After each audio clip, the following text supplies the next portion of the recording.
Time చెప్పాను కదా మా అత్తయ్య వాళ్ళ ఫ్రెండ్ ఇచ్చారు అనుకొని పీట. ఇది దూదేరు పీట అనమాట. నాకు చాలా ఇష్టం అనుకొని ఈరోజు మళ్ళీ చేసి అయితే తీసుకొని వచ్చారు. ఆంటీ తెచ్చినప్పుడు వేడిగానే ఉండు, నేనే తెలియలేదన్నమాట. ఇప్పుడు చల్లగా అయిపోయినాయి.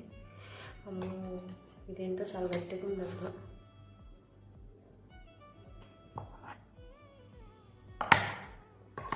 అంటే ఇలా ఉందన్నమాట. లోపల చనా పెట్టారు, కోవా. ఇదైతే మనం టేస్ట్ చేద్దాం.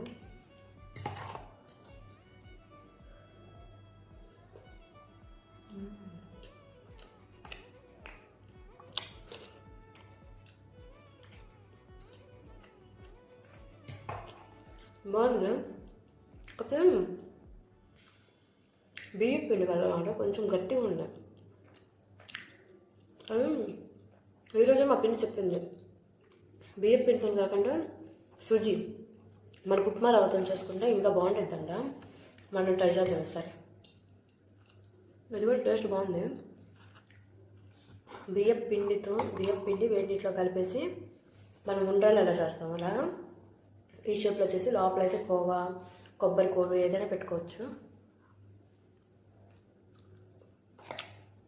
కొంచెం గట్టిగా ఉన్నాయి కానీ పర్వాలేదు, బాగుంది.